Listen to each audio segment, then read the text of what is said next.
염려와 두려움 깨기라는 제목으로 하나님 말씀 증거하도록 하겠습니다. 잠언 총 31장입니다. 딱 중간이 16장이겠죠. 그러니까 위치상 16장은 중간에 있습니다. 중심이 되는 겁니다. 근데 내용도 중심이 된다라는 것입니다. 그래서 많은 사람들이 잠언에서 가장 좋아하는 장, 그리고 16장이고, 가장 많이 읽는 장 16장이고, 가장 유명한 장 16장. 그래서 한 장 뽑으라 그러면 16장을 제일 많이 뽑고, 한번 검색해 보십시오. 목사님들 가운데 잠언에서 설교 제일 많이 한 장, 잠언 16장, 뭐 그렇다라는 것입니다. 근데 내용도 중심이에요. 센터라고요. 하나님 중심입니다. 1절부터 9절까지가 핵심인데, 1절부터 9절까지 매 절마다 여호와가 나와요. 원래 그 잠언은 지혜 이렇게 가지고 하나님 잘 안 나오지 않습니까? 근데 16장에는 여호와 딱 한 절만 빼놓고 8절만. 근데 8절에는 뭐가 나오냐? 공의가 나오거든요. 공의가 하나님의 여호와의 기준 아니에요? 하나님의 기준이 된다. 그래서 공의까지도 하나님으로 친다 그러면 뭐 여호와란 단어가 1절부터 9절까지 다 나온다. 그러니까 중심이 하나님이 돼야 된다. 그걸 말하고 있다라는 것입니다. 핵심이 1절부터 9절까지고 나머지는 이제 공적인 적용, 그다음에 개인적인 적용. 그래서 뒷부분은 적용 얘기입니다. 그래서 많이 들었던 얘기들도 많이 있고 그렇습니다. 그러니까 1절부터 9절까지가 핵심이라는 거예요. 하나님께 맡기고 살라 그겁니다. 하나님이 중심이 돼서 하나님께 맡기고 살라. 1절 보니까 마음의 경험은 사람이 한다 할지라도 응답은 하나님께 있다. 그러니까 세상은 내 계획대로 되는 게 아니라는 거죠. 하나님이 응답하심으로 되는 것이다. 하나님 중심으로 살아야 된다. 그러므로 하나님만 바라보고 사람 하는 것들 너무 걱정하지 말라는 거예요. 염려하지 말라는 거예요. 민수기 22장부터 25장까지가 그 발람 선지자 이야기 나오지 않습니까? 모압 왕 발락이 이스라엘이 온다 그러니까 쫄았어요. 그래서 돈 주고, 이 발람 선지자가 이게 돈 받고 악한이란 선지자 아니에요. 돈 받고 저주하라고. 근데 안 되는 거예요. 저주가. 여기서 저주했다는 거 또 딴 데 가서 몇 번 해도 안 되는 거예요. 그러니까 이 발락이 왕이 화가 나잖아요. 너 돈만 받아먹고 저주도 안 하고 뭐 하는 거야. 근데 참 재밌는 게 뭐냐면요. 발람 선지자가 나쁜 선지자인데 명언은 제일 많이 했어. 뭐 하나님은 시건치 아니하신다 뭐 이러면서 우리가 성도들이 많이 외우는 성경 구절 가운데 발람 선지자가 한 말이 되게 많아요. 또 누가 또 이걸 지적을 해. 발람이 한 얘기를 왜 외우고 다니냐 그러는데, 아니, 올바른 얘기면 외우면 또 어때? 발람이 하는 얘기. 나쁜 놈이 한 명언. 되게 중요한 거죠.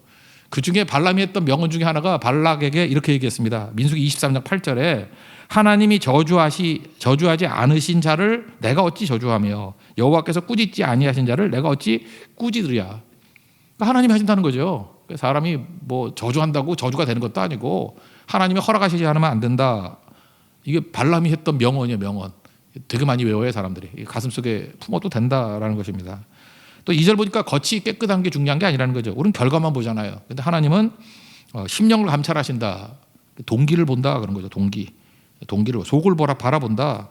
그러므로 하나님에게는 시작도 중요하다는 거예요. 뭐 시작. 그래서 처음 사랑을 잃었다 그러잖아요. 시작이 처음 사랑으로 가야 된다는 거예요. 결과만 보지 말고 시작도 중요하다. 그러니까 우리는 시작도 하나님, 마지막도 하나님, 알파 오메가 되신 하나님을 믿고 따르는 거라는 거죠. 근데 핵심은 이제 3절이에요. 3절. 여기서 우리가 믿음이라는 걸 한번 따져봅시다. 믿음이 뭐예요? 우리가 이제 예수를 믿는다 그럴 때 믿음의 첫 번째 내용은 동의하는 거예요. 동의하는 거. 그러니까 교리를 동의하거나 신조를 동의하는 거.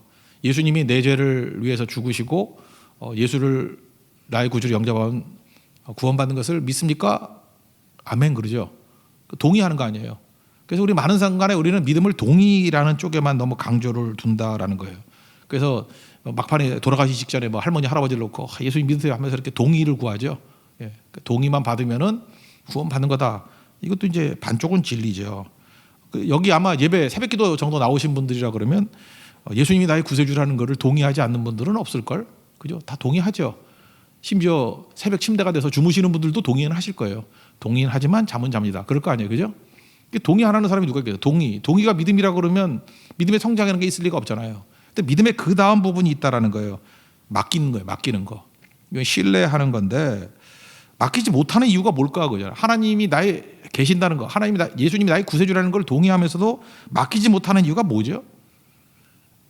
믿을 수가 없는 거예요. 그죠? 신뢰 못하는 거예요. 오히려 내가 판단하는 것이 내게 더 안정이 되고 나를 행복하게 만들 것 같아. 그리고 하나님은 계시다는 거 믿지만 하나님이 주시는 것보다 세상이 주는 게 훨씬 나을 것 같아. 맡기지 못하는 거, 이게 불신이죠. 근데 맡기지 못하는 내용이 뭐냐면 첫 번째는 염려로 나타나고 두 번째는 두려움으로 나타나요. 우리 증권 투자할 때 맨날 나타나잖아요. 언제 파고 살리고 하지 말라고요? 패닉, 두려움. 막 두려움이 오거든. 막 이렇게 폭락하고 하는데 두려움에서 그때 망하는 거야. 더 팔아가지고. 그 다음에 또 그리드, 탐욕, 욕심 이런 거죠. 욕심. 그것도 염려죠, 염려. 그죠? 이런 것들, 양극단. 이게 인간의 모습이라는 것입니다. 그러므로 신앙이라는 건 이런 거예요. 신앙이라는 건 동의하는 걸로 시작해가지고 믿음이 잘한다는 건 뭐냐면 실제적으로는 딴소리 하지 말고요. 염려 깨는 거고 두려움 깨는 거예요. 예수님을 나의 구세주로 인정했습니다. 동의했습니다. 그러면 그 다음에 계속 오는 게 뭐냐면 염려할 거리들, 두려워할 거리들 계속 오는 거예요. 그걸 하나씩 깨나가는 게 믿음 성장이에요. 근데 사람들은 그거 안 하고 맨날 교회 와가지고 믿습니다. 뭐 예수님이 나의 구세주임을 믿습니다. 십자가의 보혈로 내 죄사함을 씻음을 믿습니다. 누가 아니래 그거? 그것도 흔들리면 문제가 되겠지만 그게 시작이에요. 그죠? 그걸로가 아니라 그 다음에 실제적으로 다가오는 염려, 두려움을 깨나가는 거, 그게 진짜 믿음이라는 것입니다. 그래서 오늘도 여러분 새벽기도 정도 나올 정도의 분이라고 그러면 여러분들 오늘 싸워야 될 대상이 그거예요. 예수님이 안 믿어져서 오시는 분은 없잖아요. 인정했죠. 믿습니다. 이제는 두려움 깨고 염려 깨는 거, 그게 실제적인 능력이 된다라는 거예요. 그래서 다 주님께 맡기는 거죠. 신뢰하면서. 나보다 나를 더 잘하시는 주님. 예수님도 그랬잖아요. 염려 두려움이 있었잖아요. 예수님도. 저 어폐가 있나? 십자가에 지기 전에 할 수만 있으면 내 잔을 옮기시옵소서 그러잖아요. 근데 그 다음 뭐라 그래요? 나의 원대로 마옵시고 아버지의 원대로 하게 되기를 원합니다. 이게 뭐예요? 이외 납득 공감이 안 되더라도 하나님이 더 좋은 거 주시고 더 옳은 것을 신뢰합니다. 그래서 맡깁니다. 그런 얘기 아니에요? 그게 우리의 기도가 돼야 된다는 것입니다. 주께 맡기는 거예요. 맡기는 거는 염려 깨기, 그 다음에 두려움 깨기. 이 맡긴다는 단어를 지난주에 창세기 7장에서 노아 살폈죠. 맡긴다는 게 뭐예요? 그게 준행한다는 거예요. 준행. 실제로 준행했더니 어떤 일이 벌어져요? 쉽게 풀리죠. 뭐 맡겼더니 쉽게 풀리잖아요. 노아 뭐 짐승들 뭐 긁어 모으는 거 힘들다 그랬더니 They will come to you. 너에게 다가오더라. 뭐 다 되잖아. 그죠? 우리 쉽게 풀려요. 그리고 이해 안 되는 게 이해되죠. 이해 납득 공감 안 되는 나중에 이해되죠. 왜 배를 안 만들고 박스를 만들지? 상자를 만들지? 그래야 그 지각 변동 이런 거에서도 살아남죠. 그리고 마지막 그 이유는 모르지만 타락은 방주 탔더니 죽음에서 생명을 옮기게 됐잖아요. 구원이 나타나잖아요. 그러니까 노아 방주가 믿음에 대한 요소를 다 말해준 거예요. 준행이 잠언 16의 3절에 보면 맡기라예요. 맡기라, 준행. 그때 하나님의 존재 이런 거 아니죠. 다 믿잖아요. 인정하잖아요. 그 다음에는 맡기는 거, 준행하는 거. 그걸 말하고 있습니다. 1, 2, 3절 읽겠습니다. 시작. 마음의 경영은 사람에게 있어도 말의 응답은 여호와께로부터 나오느니라. 사람의 행위가 자기 보기에는 모두 깨끗하여도 여호와는 심령을 감찰하시느니라. 너희 행사를 여호와께 맡기라. 그리하면 내가 경영하는 것이 이루어지리라. 그 다음 얘기입니다. 근데 잘 못 맡기니까 그 다음에 이제 맡기는 팁을 주는 거죠. 왜 못 맡기냐면 나 중심이기 때문에 그런 거예요. 잠깐만 내가 더 나를 잘 지키는 줄 알고. 그러니까 하나님 중심이 돼야 된다 그런 거죠. 지옥이 뭐라 그랬어요? 한순간도 나를 잊을 수 없는 것, 나로부터 벗어날 수 없는 것, 그 지옥이라 그랬잖아요. 나 그러면 지옥이에요. 되게 그 정신병에 걸린 사람들 보면 자기 생각에 몰두해 있어요. 나밖에 안 보여. 내 문제, 내 팔자, 뭐 내 운명, 나. 그럼 돌지 뭐. 근데 그걸 벗어나게 될 때에 그걸 맡긴다 그러는 거 아니에요? 그때 이기는 거죠. 그 중에 여기서 이렇게 설명합니다. 나를 중심으로 보니까 악인은 쓸데없는 사람이죠. 그래서 사람 볼 때 쓸모로 보는 거라고. 저 쓸모 있는 사람, 쓸데없는 사람. 저거 선은 악인. 그러니까 나를 기준으로 선악과죠. 판단하는 거지. 선한 거, 악한 거, 좋은 거, 나쁜 거. 이분법적으로. 그 제3자가 보면 웃기거든요. 뭐 저런 놈이 다 있어 그러는데 본인은 몰라요. 자기 중심이에요. 그게 지옥이지. 지옥의 마음이야. 나를 중심으로 보니까. 에서 쓸모없다고 생각했는데 에서가 왜 쓸모없어요? 에서가 있으니까 에서 때문에 도망치다가 보니까 베델에서 하나님도 만나고 야곱이 야곱된 거 아니에요? 그래서 삼촌 라반의 집에 가가지고 이스라엘 12지파 될 만한 그 근거 거기서 다 마련했잖아요. 그죠? 요셉의 형들이 필요 없어요? 요셉의 형들이 없으면 어떻게 애굽에 갔겠어? 하나님께서 그를 악하게 만들었다는 뜻이 아니라 그들의 악함을 사용하셨다 그런 얘기죠. 하나님 연금술사예요. 하나님 손에 들어가면 다 합력하여 선을 이루어버린다고. 그런 얘기죠. 그러니까 나를 중심으로 보지 않고 하나님을 중심으로 바라보니까 요셉이 뭐라 그래요? 당신들이 판 게 아니라 하나님이 당신을 통해서 먼저 보낸 거라고. 당신들의 악을 선으로 바꾸셨다고. 그러니까 하나님 옆에 쓸모없는 것이 없다 그런 얘기죠. 이게 뭐예요? 맡기는 마음이 하나님 중심이 되면 맡기기 쉽죠. 못 맡기는 이유가 뭐예요? 한마디로 믿음이 없기 때문에 그래요. 믿음이 없기 때문에. 믿음이 없게 뭐예요? 그러면 죽어라 나를 믿는 거. 나를 중심으로. NIBC. 제가 요즘에 그 볼펜 만들어 가서 이렇게 호주머니 넣고 다니면 하나씩 주는데 이거 못 받은 사람이 있어 이따 와야 다 줄게. NIBC, Not I but Christ. 이거 되게 좋아요. 식당에서도 주니까 이게 뭐냐 그래서 자기 중심 살지 말고 하나님 중심 살아요. 그게 전도예요. 근데 믿겠다는 사람 좀 나오더라고. 그죠? 되게 중요한 거라고요. 그게 사는 거죠. 그러므로 나 중심을 깨는 게 하나님을 바라보라라고 하는 게 진리고요. 에메트, 하나님을 바라보는 거. 그 다음에 하나님께서 이웃을 바라보라. 그게 인자, 헤세드예요. 헤세드. 그러니까 어떻게 할 때 내가 맡길 수 있고 인생이 바뀌어버리게 되느냐 하면은 어려운 사람을 하나님께 보내주시는 거예요. 우리 주변에. 그걸 지나치지 않는 거예요. 그래서 어려운 사람을 보거나 내가 도울 수 있는 사람을 보면 일단은 멈춤, 스탑. 그리고 내 수고를 더하는 모습. 이게 누가복음 10장에 나오는 선한 사마리아 사람의 비유죠. 강도 만난 자가 있습니다. 뭐냐, 나를 생각하는 사람은 어때죠? 나도 강도 만나면 어떻게? 도망치거나. 내 일이 바쁜데? 그럼 도망치죠. 그러니까 결국은 안 돕는 사람의 특징이 뭐예요? 자기 중심이잖아. 나도 강도 만나면 어떻게? 내 일이 바쁜데? 그거잖아요. 나. 그러고 도망치잖아요. 근데 멈추잖아요. 그 사람은. 멈춰서 뭐죠? 뭐 기름하고 포도주 갖다 부어가지고 상처에 뭐 소독하고 뭐 그런 거지. 뭐야? 마데카솔 바른 거지 뭐. 그죠? 그리고 주막에 들어가서 돌봐줘라. 그리고 돌아올 때 모자르면 돈 더 주겠다. 수고를 더 하잖아요. 수고를 더 하는 거. 그렇게 될 때 어떤 일이 벌어져요? 그게 남을 도운 거예요? 자기를 살린 거죠. 이런 사람은 하나님께 맡길 수 있다라는 거예요. 그 실제로 보면요, 교회에서 맨날 회개하라 해서 주님이 죽을 죄인입니다, 뭐 몹쓸 놈입니다, 나쁜 놈이다, 그런 사람이 변화가 되는 게 아니고요. 성교 현장에 가가지고 자기 거 내놓고 자기 물질 내놓고 헌신하고 헌금하고. 내가 우리 교인 가운데 어떤 잘 안 변하고 막 이런 사람, 좀 더 커질 때 커지지 못한 사람한테 제가 개인적으로 그래, 구제헌금 좀 하라고. 근데 그러다 고민하다가 해요. 하고 난 다음에 확 변한 사람 되게 많아요. 쪼음생이 같이 살다가, 그죠? 쪼음생이 같이 살다가 100배는 커졌어 인생이. 하나님께서 다 깨버리는 거죠. 그거예요. 이웃을 바라보고 멈추고 내 수고를 더할 줄 알 때 그때 커지게 되는 거죠. 성교 가십시오. 그리고 구제하십시오. 현장에 나가서 보면은 나를 깰 수 있는 지옥 벗어나는 길이라는 거예요. 그게 바로 뭐예요? 그 다음부터 맡기는 인생이 되는 거예요. 하나님께 맡기는 인생. 그게 맡기는 노하우다. 이렇게 얘기할 수 있다는 것입니다. 이것도 한번 읽어보죠. 4절부터 6절까지 시작.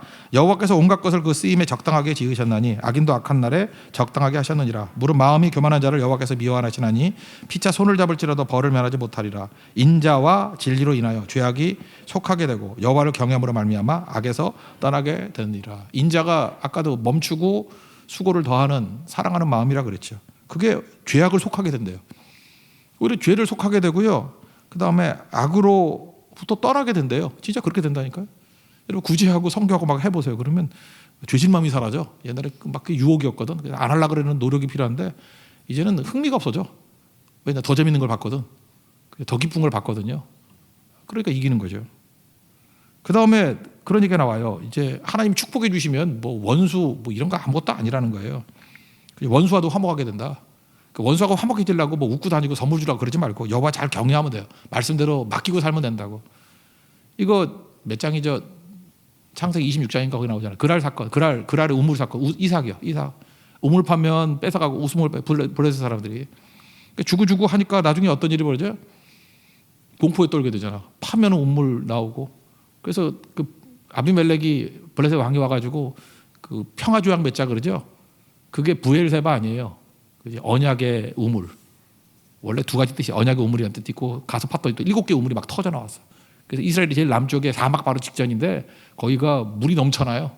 누구 때문에? 이삭 때문에. 이삭의 물, 그런 거죠.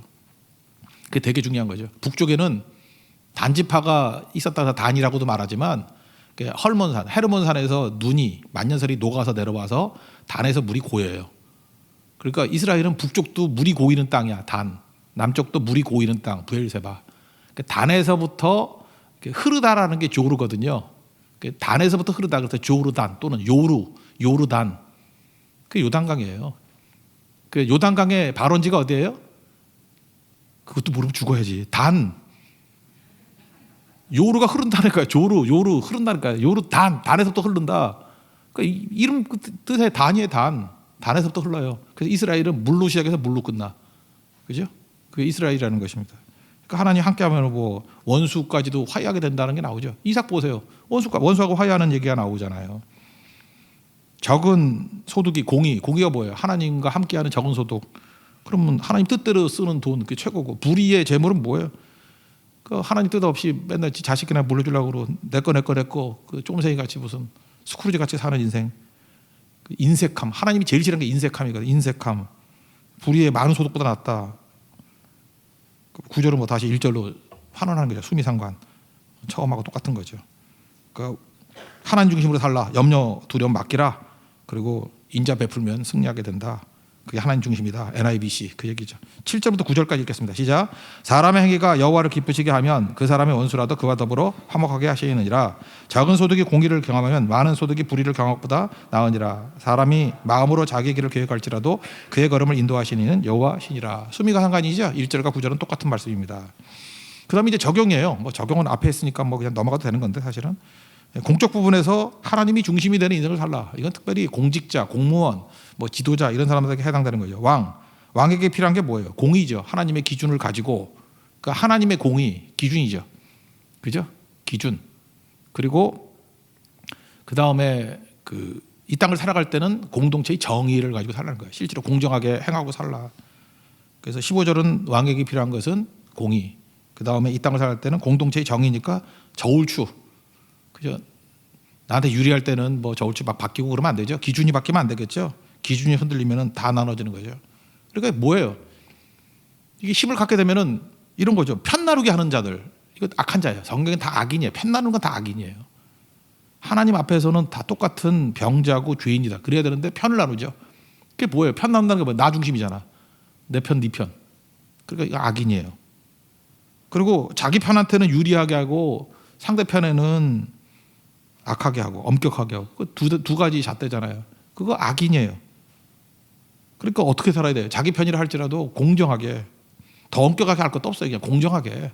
그러니까 누구 편인지가 느껴지지 않게, 그게 느껴진다는 자체가 문제예요. 왜 너 네 편만 잘해줘? 그러면 그 악인이라니까요. 그러니까 느껴지지 않게, 그러니까 뭐 네 편 내 편 그런 걸 내세우기가 뭐하게 되는 거, 뭐 그런 거죠. 그게 선함이다. 뭐 이런 거죠. 10절부터 12절까지 읽겠습니다. 시작. 하나님의 말씀이 왕의 입술에 있은즉 재판할 때 그의 입이 그르치지 아니하리라. 공평한 저울과 접시 저울은 여호와의 것이요 주머니 속의 저울추도 다 그가 지으신 것이니라. 악을 행하는 것은 왕들이 미워할 바니 이는 그 보좌가 공의로 말미암아 굳게 함이니라. 그러니까 여러분, 예수 잘 믿는 사람들이 가서 공의대로 제대로 다스리십시오. 그거 기도하고. 그거 아니면 악인이에요. 하나님 무너지게 만들 거예요. 그죠? 그 다음에 이제 의로운 입술이거든요. 바른 기준이 되는 입술, 정직한 입술을 가져라. 그러니까 또 하나는 뭐죠? 이렇게 왕이 공정하게 해야 되는 거고, 또 하나는 이 말에 가는 거예요. 말씀 가지고 이렇게 직언을 받아들이세요. 그러니까 악인들의 특징은 뭐냐면 바른 소리 못 받아들여. 그냥 뭐 죽여버리겠다 그러고, 뭐 저거 말이 되냐 그러고. 조선시대의 강점이, 조선시대가 썩은 나라지만 그래도 하나 좀 괜찮았던 게 뭐냐면 삼사라 그러죠. 이게 직언할 수 있는 제도. 특별히 사관원은 밥 먹고 하는 일이 뭐냐? 직언이야. 그래서 사극에서 제일 많이 나오는 게 그거잖아요. 그리하시면 아니 되옵니다. 그리하시면 아니 되옵니다. 그거로 먹고 사는 거예요. 그거 하시면 아니 되옵니다. 이거 함부로 쫓아내면 안 돼요. 이게 쫓아내면 이게 반역해도 되는 근거가 돼버린다고. 그래서 연산군 광해군 그리하시면 아니 되옵니다. 이거 깼다고. 그죠? 그러니까 왕도 견제를 받았다, 그런 얘기죠. 그 중에 하나가 이제 지부상소라는 게 있는데, 지부상소, 도끼를 들고 들어가서 하는 상소예요. 부가 그 도끼부거든. 가질지 도끼부 한번 찾아보세요. 그러면 아비 부자에 밑에도 또 도끼야. 도끼도. 그러니까 옛날에 뭐 그런 게 있는가 봐. 아버지가 도끼 내놓고 아들한테 훈계하는 거야. 때려 죽이겠다는 게 아니라 사실은 그 도끼는 자기를 치는 거예요. 내가 너한테 권면한다. 안 들어. 그럼 아버지가 자기 쳐서 죽으려고. 그러니까 부라는 게 그거예요. 부. 아비 부자 밑에 또 도끼가 또 있어요. 그러니까 신하가 왕한테 나갈 때 도끼 들고 나가는 거예요. 왕을 때려 죽인다는 게 아니라 목숨 걸고 그런 뜻이죠. 이 도끼로 내 머리를 친다 할지라도 이 말을 하고 죽겠습니다 라고 하는 거. 세종 때 그 직원 잘하는 사람이 있었대요. 그 개성 사람인데 그 사람 이름이 진짜예요. 이거 농담이 아니고 진짜 개성 출신의 신하 이름인데 고약해요. 성이 고시고요. 이름이 약해. 한자로도 약해가 있어요. 고약해. 근데 이 사람이 얼마나 세종한테 직언을 했는지 세종이 열받아가지고 막 펄펄 뛰는 거예요. 그죠? 뭐 대표적인 게 이거예요. 세종이 좋아하는 게 격구니까 뭐 일종의 축구 같은 거겠죠. 이렇게 막대기, 뭐 하키 같은 거, 말 타고 하키라는 얘기도 있고, 뭐 어떤 사람은 뭐 축구라는 얘기도 있고 그래. 하여튼 격구를 좋아했대. 격구. 그러니까 폴로하고 뭐 비슷하다는 얘기가 제일 많아요. 그죠? 하여튼 격구, 그러니까 운동이죠. 그랬더니 왕이 채심어렵게 격구하면 되냐고, 정사에 집중해야지. 그러자도 세종 열심히 공부하는데 격구하지 말라, 격구 폐지하라고 5번이나 지거래. 5번이나. 결국은 세종이 이 말 들어가지고 운동 안 해가지고 당뇨병으로 죽었어요. 그죠? 눈도 실명하고 운동을 해야 되는데, 그죠? 세종이 엄청 뚱뚱해 떨어잖아. 하루에 8개 먹고 고기 없이는 밥을 안 먹고, 그죠? 고기 좋아하다가 죽은 사람이 세종대왕 아니에요. 그래도 그랬다고. 거기다가 불교 행사, 뭐 수룩제라는 게 불교 행사래요. 그거 하면 안 된다. 우리가 유교 국가인데 무슨 불교 행사냐? 이건 잘한 거지, 그죠? 그래서 하지 말라 막 그랬고. 그다음에 형이 양녕대군 아니에요. 원래 그 왕 될 뻔했는데 1번을 자르고 3번 시킨 거 아니에요, 그죠? 충녕인가 3번이, 그죠? 충녕대군이 세종대왕 된 거 아니에요. 근데 그 양녕이 지멋대로 좀 살았는가 봐. 그래도 형님이라고 절대로 그 건들지 않았어요. 그러니까 신하들이 난리치는 거예요. 저 양녕 저렇게 살면 안 된다. 그래서 막 벌 줘라 그래도 한 번도 벌 준 적이 없어요. 양녕에 대해서는. 그래도 내가 형님을 건들 수 없다고 자꾸 그러는데 벌 주라 그랬더니 귀양 보내고 또 1년 만에 또 데려오고 그랬어요. 그래서 세종한테 가서 물어보세요. 사는 게 힘든 게 누구 때문에? 고약해 때문에. 그래서 그때부터 직언하는 사람을 향해서 너는 고약해 같아. 말이 길잖아. 그래서 고약하다, 고약해. 고약. 그래서 뭐 말이 배나가지. 고약한 놈, 뭐 고약하다, 뭐 요즘 많이 쓰잖아요, 그죠? 이게 뭐예요? 그래도 세종이 위대한 것 중에 하나가 뭐냐? 고약해 죽이지 않고 1년 귀양 보냈다 다시 또 컴백에 쓰고 그러잖아요. 그러니까 제대로 된 인생이죠. 하나님 앞에서 이거 갖춰야 된다는 것입니다. 우린 특별히 말씀의 직언을 들을 줄 알아야죠. 근데 지금도 뭐 별것도 아닌 인간들이 뭐 옆 사람이 주고 얘기해도 안 들으려 그러고 화내고 욕하고 망한 거죠. 그러니까 뭐예요? 공적으로 해야 될 일이 뭐죠? 첫째는 공정해야 되고, 두 번째는 직언을 들을 줄 알아야 되고, 그 얘기를 하고 있습니다. 13절부터 15절까지 읽겠습니다. 시작. 의로운 입술은 왕들이 기뻐하는 것이요 정직하게 말하는 자는 그들의 사랑을 입느니라. 왕의 진노는 죽음의 사자들과 같아도 지혜로운 사람은 그것을 쉬게 하리라. 왕의 시색은 생명을 뜻하나니 그의 은택이 늦은 비를 내리는 구름과 같으니라. 그다음 16절부터 마지막 절까지는 개인 경건이에요. 개인 경건에서 뭐 몇 가지만 이렇게 띄엄띄엄 살필게요. 16절 보니까 금보다 지혜가 낫다, 그런 얘기 나오죠. 금이 상징하는 건 뭐죠? 금, 구매력이죠. 구매력. 우린 지금 소비 사회를 살고 있어요. 그 능력이 뭐예요? 여러분 자매들 뭐 결혼을 할 때 남자의 능력 그러는데, 남자의 능력이 뭐예요? 되게 타락한 시대지. 소비할 수 있는 게 능력이에요. 그 남자의 능력을 뭐로 살아요? 따져요. 샤넬 가방 사줄 수 있는 능력. 그게 구매 능력이에요. 그게 뭔 관계가 있어요? 그러니까 시대가 타락한 거지. 그게 소비할 수 있는 능력. 남자도 마찬가지야. 뭐 좋은 집을 살 수 있는 능력, 좋은 차를 살 수 있는 능력. 그러니까 뭐예요? 신상 그러죠. 신상이 뭐예요? 신상품. 필요 없어도 또 사요. 필요 없어도. 재작년에 입었던 롱패딩이 있었는데 작년에는 숏패딩으로 다 바뀌어버리고, 또 금년에 또 모음 패딩으로 바뀌나? 뭐 미드로 바뀌나? 금년에 또 그거 있대. 그죠? 양털 플리스. 뭐 허연 걷어가지고 양털 뒤집어 놓은 것 같은 거, 그죠? 그런 거 입고 다니고. 맨날 바뀌는 거예요, 맨날. 내가 입어보니까 제일 좋은 거는 그냥 그 오리털이에요, 오리털. 그게 이제 가볍고 제일 좋은데. 근데 이게 바뀌면 맨날 뭐 가죽으로 갔다, 이걸로 갔다, 왔다 갔다 하고 그런다고요. 왜 그러죠? 필요 없어서 사는데 왜 신상을 입죠? 남하고 나를 구별하려고. 우리 갈라디아서 살폈죠. 거기서 율법주의자들이 그 할례 받으러 갈 때 할례 받는 이유가 뭐예요? 첫째는 박해를 피하려고. 그건 첫째 제한했고, 두 번째 뭐예요? 차별화 시키려고. 차별화가 뭐예요? 자랑하려고. 그러니까 우리 속에 뭐가 있어요? 사실은 신상 좋아하는 것 속에 숨겨져 있는 거는 자랑질이야. 자랑질. 하나님 제일 싫어하는 거. 그러니까 소비자로 사는 거는 어때요? 쉼이 없죠. 왜? 신상품은 계속 나오니까. 쉼이 없어. 지난달에 샀는데 또 신상이 나와. 쉼이 없어. 그 지치죠. 왜? 욕망 따로 사는 거니까. 그래서 지혜로 사는 사람을 뭐라 그래요? I am who I am. 나로 사는 거. 하나님이 내게 주신 은혜로 사는 거. 그게 최고라는 거예요. 돈은 유사 전능성이 있습니다. 돈 좋아하다가요, 그 하나님 대적하는 자들요. 돈에도 전능성이 있거든. 돈으로 안 되는 게 뭐가 있어 그러잖아요. 그래서 거기서 나오는 게 갑질 문화야. 돈으로 다 돼 막 그러고. 좋은 옷 입고 다니고 좋은 차 타고 다니면은 호텔에서도 앞에 딱 서게 만들고, 그죠? 뭐 카니발 이런 거 몰고 다니면 지하로 가요 뭐 이러고 열받잖아, 그지? 그런 거 가지고 돈 있으니까 전능성이네. 뭐 스포츠카 타고 다니니까 눈빛이 달라지네. 그게 무서운 거예요. 그게 돈 제일 많이 죽었던 분 집무실에 갔더니 액자가 있다며 공수래 공수거. 진짜 그렇잖아요. 뭐 빈손으로 왔다 빈손으로 가는 것이 아무것도 아니죠. 그러니까 여러분들 하나님 앞에서 쓸데없는 거 붙들지 말고 하나님을 앞세우고 사는 하나님의 거룩한 종 되기를 바랍니다. 16절부터 18절까지 읽겠습니다. 시작. 지혜를 얻는 것이 금을 얻는 것보다 얼마나 나은고 명철을 얻는 것이 은혜를 얻는 것보다 더욱 나으리라. 악을 떠나는 것은 정직한 사람의 대로이니 자기 길을 지키는 자는 자기의 영혼을 보존하느니라. 교만은 패망의 선봉이요 거만한 마음은 넘어짐의 앞잡이니라. 그리고 개인 경건에 대해서 한 가지만 더 얘기한다. 말이거든. 말도 마찬가지예요. 이 말 제가 볼 때 말을 틀린 얘기는 아닌데 문제가 되는 이 경우가 뭔가 그랬더니 이런 거예요. 하나님 말씀이라 그러면 이건 가치가 있잖아요. 그러니까 하나님 말씀이 중심이 돼가지고 막 얘기할 때는 부작용이 하나도 없어. 근데 어떤 얘기는 맞긴 맞아. 근데 그거는 말씀 정도의 권위는 아니고 견해야, 오피니언. 그래서 맞을 수도 있고 안 맞을 수도 있을 거. 근데 보면 대체적으로 맞아. 근데 견해거든요. 이건 인간의 견해. 이 견해에 너무 큰 비중을 둬가지고 얘기를 하면 전체적으로 가벼워져요. 우린 그래요. 견해는 견해일 뿐이야. 그죠? 견해는 견해일 뿐이에요. 그리고 견해는 또 바뀔 수도 있어요. 그러니까 말씀에 비중을 둬야지 견해에 비중을 두지 말라. 이거 뭐라 그러죠?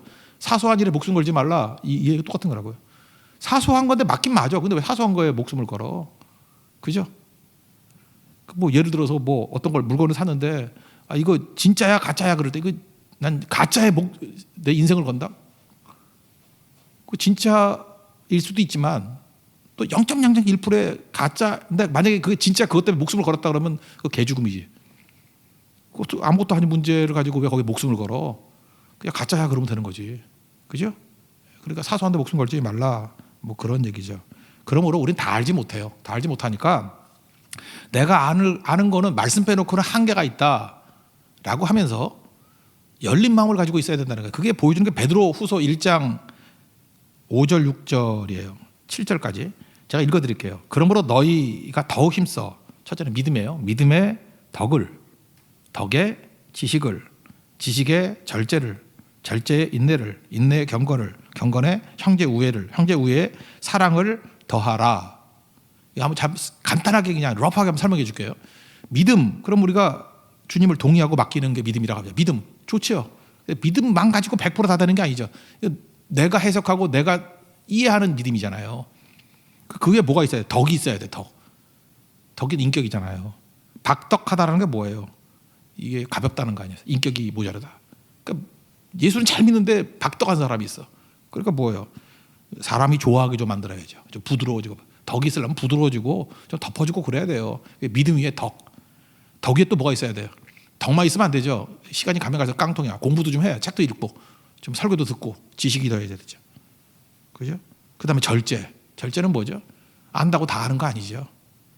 거기까지 이제 그만. 방주임을 하나님이 닫잖아요. 브레이크 없는 벤츠 뭐 옛날 그런 것도 있었잖아요. 그죠? 좋은 차면 뭐래? 브레이크를 걸 줄 알아야지. 그 다음 절제 위에 인내. 참아주고. 그죠? 올바른 소리도 할 타이밍이 있잖아요. 좀 참아주고 기다려주고. 경건. 이거 하나님 앞에 서 있는 거야. 가들리니스. 하나님 앞에 서 있는 거. 그리고 형제 우애. 사이가 좋아야죠. 다 옳더라도 그게 사이를 깨버리는 거라고 하면 안 되죠. 마지막 사랑, 예수님의 사랑으로. 저는 그래서 베드로 후서 이 1장 5절부터 7절까지 말씀이 너무너무 중요하다. 베드로가 그랬잖아요. 믿음으로 다 되는 줄 알았잖아요.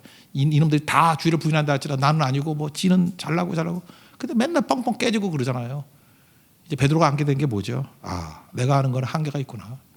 그래서 믿음에는 생각하니까 덕 위에는 나는 무식했어. 지식 위에는 하나님 앞에 서 있는 그죠? 경건이 필요한 거고 절제가 필요한 거고 형제우가 필요한 거고 사랑이 필요한 거고 그렇게 간다라는 것입니다. 이게 믿음의 성장이라는 거예요.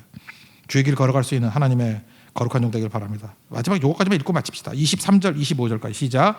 지혜로운 자의 마음은 그의 입을 슬기롭게 하고 또 그의 입술에 지식을 더하느니라. 선한 말은 꿀소임 같아서 마음에 달고 뼈에 양약이 되느니라. 어떤 길이 사람이 보기에 바르나 필경은 사망의 길이니라. 그러므로 이거 어떻게 판단할 수 있어요? 내 마음의 조종실에 예수님을 두고 사는 거예요. NIBC, not I but Christ. 그때에 온전하게 주님께서 우리를 적용시켜 주시고 인도해 주실 것입니다. 그 길 걸어가는 하나님의 종되기를 축원합니다. 자리에서 일어나겠습니다. 내려놓음 찬양하겠습니다.